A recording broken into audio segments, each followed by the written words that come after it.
I want to tell you about a trick of shaitan. When you go late to work and your boss is angry at you because you're late, and lots of people work at your office, you know what you do? You avoid eye contact and sneak into your cubicle. You don't want to face him. When you have a bad report card and you go home to your family, you're in 6th, 7th grade, you got a bad report card, you sneak into the house. There's no "Assalamu alaikum, I'm home." You sneak in and you kind of go and you pass out, you go to sleep. Right? What happened in school? Nothing.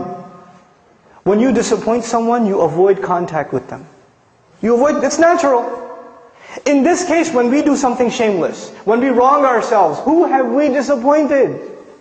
Allah Azza wa Jal. We've disappointed Allah. So naturally, shaitan takes advantage of this. He comes to you and me and he says, "You're going to go pray now, you hypocrite? You do this shameless thing, you do this and that, and now you want to go attend a class?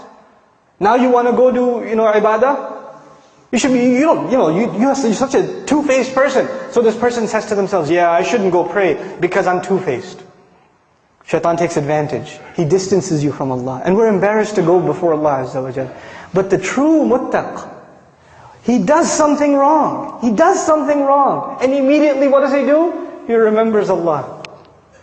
Dhakarullah. There's not even fa, no thumma, nothing. Dhakarullah, immediately. فَاسْتَغْفَرُوا لِذُنُوبِهِمْ. Then they asked Allah to forgive for their sins. And the word for sins here, dhunub, comes from dhanab actually, a tail. That which you're not proud of. That which humiliates you. Something you did that you're not proud of. And they ask Allah to forgive those embarrassing things that they did. وَمَنْ يَغْفِرُ الذُّنُوبَ إِلَّا اللَّهِ. Who's going to forgive sins if not Allah? Who are you going to go to? Where else you got to go? Who knows the things that you and I have done wrong except ourselves and Allah? There's a lot of things in our closet that Allah has not exposed. And only Allah knows, and we have to find the time to ask Allah to forgive. This is the main attribute of people that are described that enter Jannah. أُولَٰئِكَ لَهُمْ جَنَّاتٌ تَجْرِي مِنْ تَحْتِهَا الْأَنْهَارُ. The ayat are coming. The sandwich between mentions of Jannah.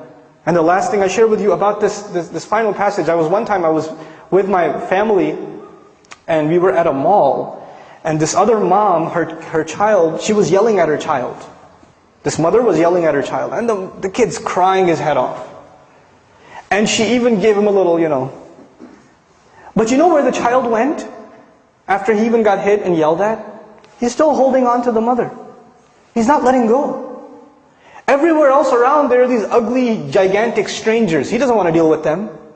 Even if she's angry, even if she's disappointed, even if she's upset, his whole world, his whole shelter, his whole protection, where is he going to go except his mother?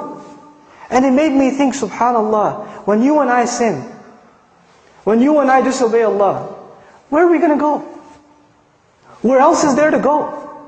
Who do we turn to? We don't have anywhere else to turn. So even if we disappoint our Lord, even if we fall short of the standards He set for us, the true muttaq, the hopeful of Jannah, he never loses hope in Allah. لا تقنطوا من رحمة الله. Don't lose hope in the mercy of Allah. You're not allowed to lose hope in the mercy of Allah. This is the attitude we have to internalize.